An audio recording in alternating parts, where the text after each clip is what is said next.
দুষ্টু বাঘের শাস্তি। অনেককাল আগে এক হরিণ তার বাচ্চাকে নিয়ে জঙ্গলে বাস করত। হরিণ বাচ্চার মাকে শিকারীরা মেরে ফেলেছিল, তাই তার বাবার সঙ্গে থাকতো বাচ্চাটি। হরিণের বাচ্চাটি খুব ছোট ছিল, তাই বাবা হরিণটি সবসময় তার সঙ্গেই থাকতো। একদিন এক দুষ্টু বাঘ হরিণ ও তার ছোট্ট বাচ্চাটিকে দেখতে পেল। অনেক দিন পর চোখের সামনে এক ভালো শিকারের দেখা মিলল। হরিণ আর হরিণের বাচ্চা। বেশ কিছুদিন থেকে কোনো হরিণের টাটকা মাংস খাওয়া হয়নি। বয়সের ভারে শরীরটা দুর্বল হয়ে গেছে, তাই তো আগের মতো আর শিকারও ধরতে পারি না।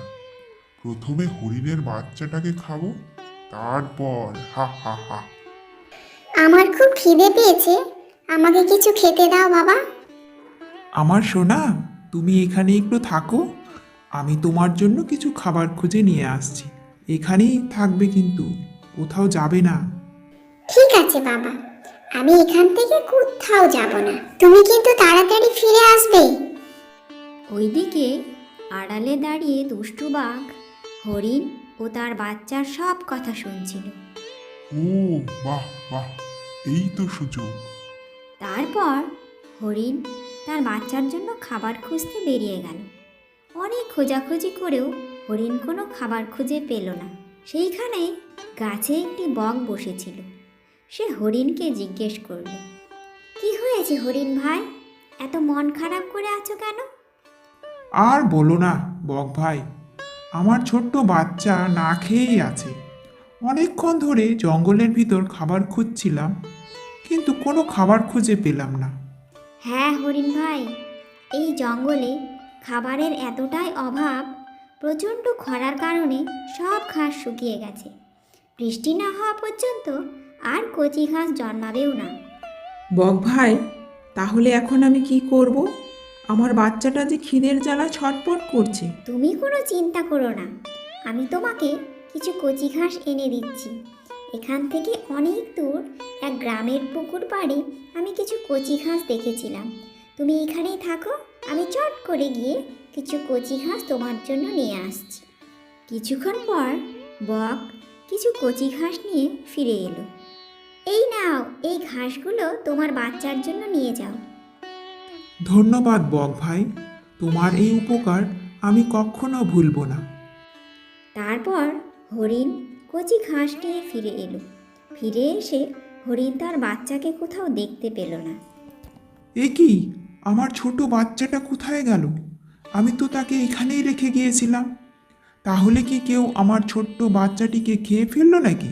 হঠাৎ হরিণ সেখানে বাঘকে দেখতে পেল। এই দুষ্টু বাঘ, নিশ্চয়ই তুই আমার বাচ্চাকে খেয়ে ফেলেছিস, তাই না? হা হা হা হা, এই যে হরিণ, আমি তোর বাচ্চাটাকে এখনো খাইনি, কিন্তু তুই আমার কথা না শুনলে তোর বাচ্চাটি আমি খেয়ে ফেলবো। তার মানে আমার বাচ্চা এখনো বেঁচে আছে? হ্যাঁ, তোর বাচ্চাটি আমার কাছে আছে। আমি যা বলবো তাই যদি তুই না করিস, তাহলে আমি তোর বাচ্চাকে খেয়ে ফেলবো। না না, তুমি আমার বাচ্চাকে খেও না। আমি তোমার কথায় রাজি আছি। বলো, আমাকে কি করতে হবে? যদি তুই তোর বাচ্চাটি জীবিত দেখতে চাস, তাহলে তুই আমার জন্য প্রতিদিন কিছু না কিছু খাবার খুঁজে নিয়ে আসবি। আর যেদিন তুই খাবার আনবি না, সেই দিন আমি তোর বাচ্চাকে মেরে ফেলবো। বল, আমার কথায় তুই রাজি আছিস? হ্যাঁ, আমি তোমার কথায় রাজি। তাহলে যা, আজ থেকেই কাজ শুরু করে দে। যা, আমার জন্য খাবার খুঁজে নিয়ে আয়। খিদের জ্বালায় পেটে আগুন জ্বলছে। তারপর হরিণ বাঘের জন্য খাবার খুঁজতে বেরিয়ে পড়ল। সারাদিন ধরে হরিণ বাঘের জন্য খাবার খুঁজতে থাকে। অনেক খুঁজে অবশেষে হরিণটা কিছু খাবার খুঁজে পায়। কিরে, সারাদিন অপেক্ষা করিয়ে এই সামান্য পরিমাণ খাবার নিয়ে এলি? এই অল্প খাবার তো আমার পেটের এক কোণাও ভরবে না। সারা জঙ্গল তন্ন তন্ন করে খুঁজে এই খাবারগুলো জোগাড় করেছি। জঙ্গলে খাবারের প্রচুর অভাব। ঠিক আছে, আজকের মতো এটা দিয়েই কোনো রকমে চালিয়ে নেব। কালকে কিন্তু বেশি খাবার চাই, এই বলে দিলাম।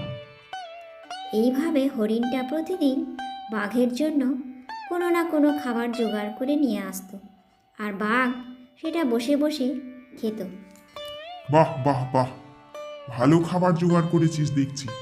এবার কি আমার বাচ্চাটিকে একটু দেখতে দেবে? বাচ্চাটা কেমন আছে, কি খাচ্ছে দেখতে বড় ইচ্ছে করছে।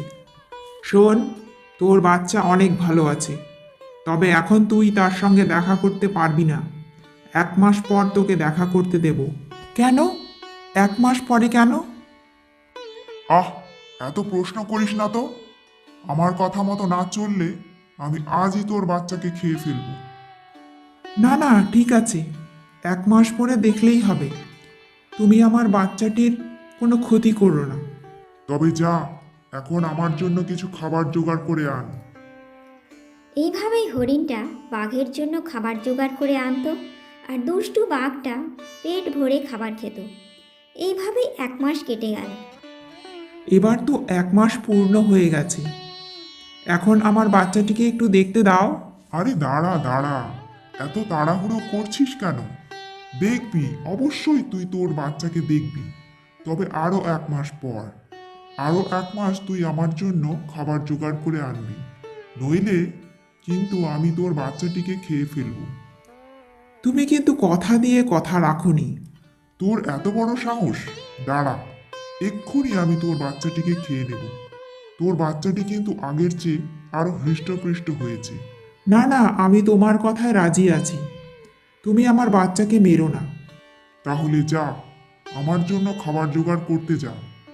এভাবে আরও কিছুদিন কেটে গেল।